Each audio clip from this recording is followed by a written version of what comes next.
Afganistán es uno de los países más pobres de Asia, pero bajo sus montañas, desiertos y valles, podría albergar una de las reservas minerales más ricas de la región. Durante décadas, la gente ha descrito a Afganistán como un país con billones de dólares en riqueza mineral sin explotar. Pero aquí está el problema. Casi nada de eso se ha convertido en una industria moderna en funcionamiento.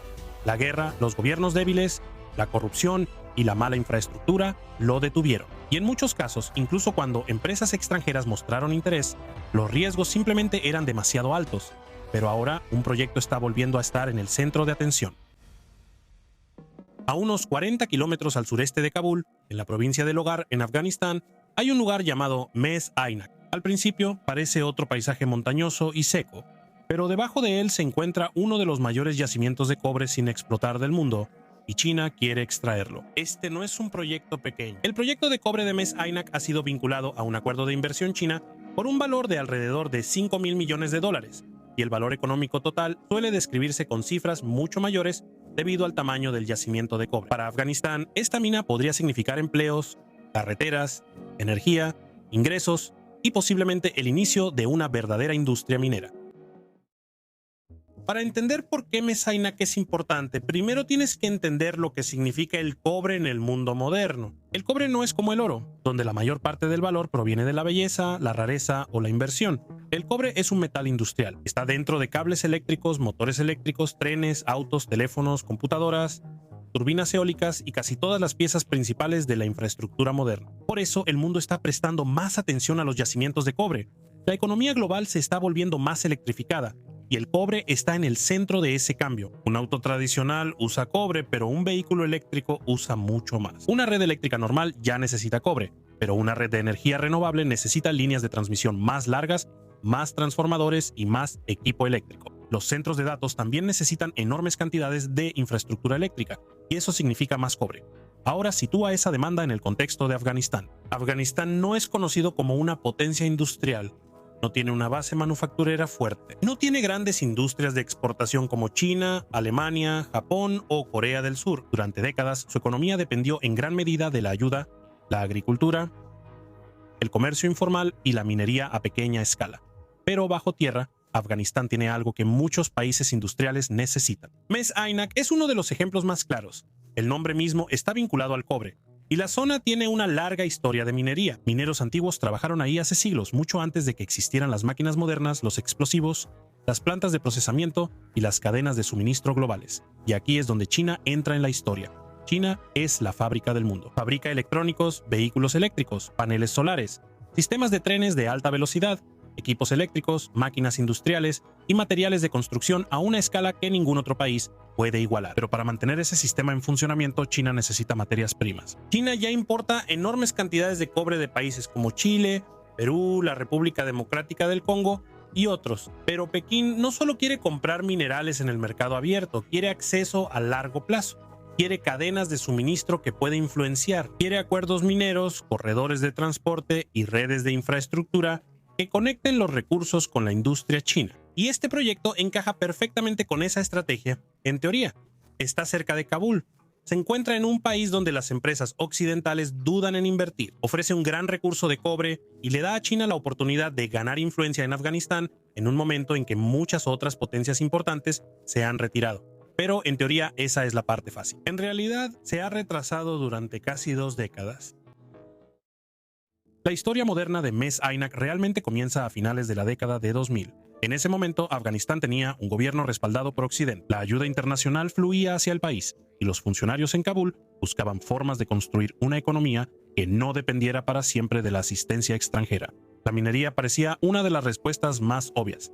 Afganistán tenía minerales, tenía cobre, mineral de hierro, litio, oro, piedras preciosas y otros recursos. Lo que no tenía era el dinero, las máquinas, los caminos, los ferrocarriles, el suministro de energía y la experiencia técnica necesaria para desarrollar esos recursos a gran escala. Así que el gobierno buscó inversionistas extranjeros, y en 2007 China hizo el movimiento más grande. Un consorcio chino encabezado por la Corporación Metalúrgica de China, conocida como MCC, y Jiangxi Copper, ganó los derechos para desarrollar el yacimiento de cobre de Mes Aynak. El acuerdo se reportó en alrededor de 2.8 a 3.000 millones de dólares y le dio a la parte china un arrendamiento a largo plazo sobre uno de los sitios minerales más valiosos de Afganistán. En ese momento, esto parecía un gran avance.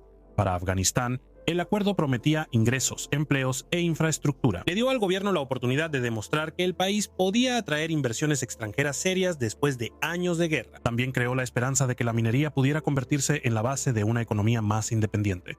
Para China, el acuerdo tenía todo el sentido del mundo. China estaba creciendo rápidamente, sus ciudades se estaban expandiendo, sus fábricas consumían más materias primas cada año, y el cobre era uno de los metales que China más necesitaba. Pero el contrato de Mess Aynak no se trataba solo de extraer cobre del suelo. Un proyecto de este tamaño necesita mucho más que equipo de minería. Necesita carreteras lo suficientemente fuertes para mover maquinaria pesada. Necesita energía para las plantas de procesamiento. Necesita sistemas de agua, campamentos para los trabajadores y seguridad. Y dependiendo del diseño final del proyecto, también puede necesitar capacidad local de procesamiento o fundición. Por eso, el acuerdo original atrajo tanta atención. No se suponía que fuera un pequeño sitio minero con unos cuantos camiones y máquinas. Se suponía que iba a convertirse en uno de los primeros grandes proyectos industriales de Afganistán. Pero muy pronto, la brecha entre la promesa y la realidad se hizo evidente. Afganistán quería un proyecto que trajera dinero, infraestructura y desarrollo. China quería un proyecto que tuviera sentido comercial, y esos dos objetivos no siempre coincidían. El gobierno afgano esperaba regalías, impuestos, empleos locales e infraestructura relacionada. Las empresas chinas analizaron la situación de seguridad, la falta de carreteras y electricidad, el costo de construir desde cero y las ruinas antiguas que estaban en el sitio. Cada uno de esos problemas hizo que el proyecto fuera más difícil y costoso. Luego vinieron los retrasos. Año tras año, Mess Aynak permaneció prácticamente congelado. El contrato existía, el depósito existía, las promesas existían, pero el cobre no empezó a salir a la escala que la gente esperaba. La seguridad seguía siendo inestable. Los ataques insurgentes creaban un riesgo constante. El gobierno de Afganistán luchaba contra la corrupción y las instituciones débiles. La parte china presionó para hacer cambios que hicieran el proyecto más viable. Pero tiene otro problema que la mayoría de las minas en el mundo no tienen. Antes de que China pueda extraer completamente el cobre que está bajo tierra, Afganistán tiene que lidiar con la historia que está encima de él. Porque Mess Aynak no es solo un sitio mineral, también es uno de los sitios arqueológicos más importantes de Afganistán. Durante más de 1000 años, esta área fue hogar de un importante asentamiento budista. Mucho antes de que existiera el Afganistán moderno, mucho antes de las fronteras actuales y mucho antes de que el cobre se convirtiera en un metal clave para los vehículos eléctricos y las redes eléctricas. Más tarde, los arqueólogos encontraron restos de monasterios, estupas, estatuas, pinturas murales, monedas, manuscritos y edificios antiguos esparcidos por toda el área. Algunas de las estructuras budistas datan de alrededor de los siglos V y VI, aunque la historia más amplia de la actividad humana en el sitio podría remontarse mucho más atrás. Eso significa que esto no es solo una montaña de cobre, también es una ciudad enterrada. Y esto crea una de las preguntas más difíciles de todo el proyecto. ¿Cómo construyes una mina moderna de cobre a cielo abierto sin destruir una civilización antigua que está encima de ella? Este no es un asunto menor. La minería a cielo abierto remueve enormes cantidades de tierra y roca. Cambia la forma del terreno mismo. Si la mina se expande hacia áreas llenas de ruinas antiguas, esas ruinas no pueden simplemente protegerse con una cerca y un letrero. Tienen que ser excavadas, documentadas, removidas, preservadas o en algunos casos sacrificadas. Y esto es lo que hace que este proyecto sea tan complicado.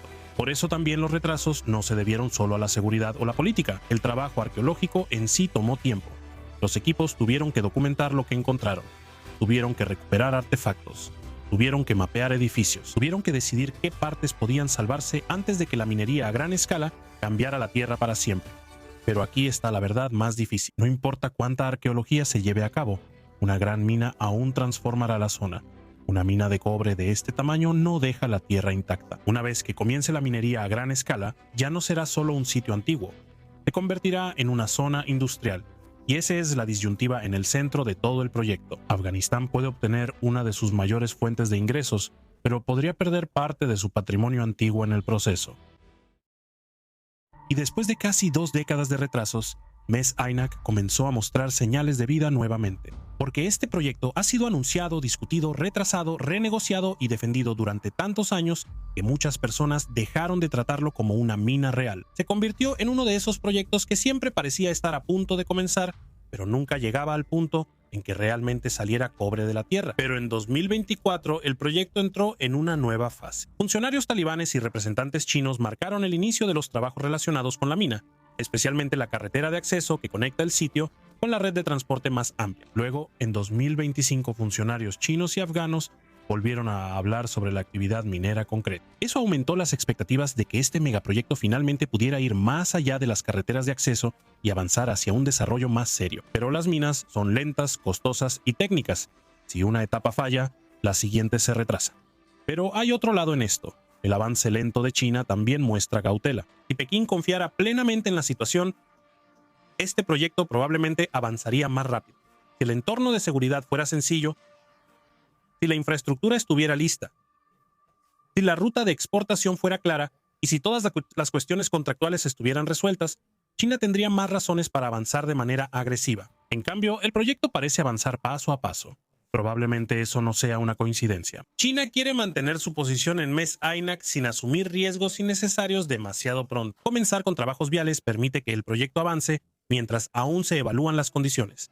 Le da a China un mejor acceso al sitio y permite que ambas partes digan que la mina está progresando sin comprometer de inmediato todos los recursos en una extracción a gran escala. Esto es inteligente, pero también muestra lo frágil que sigue siendo el proyecto.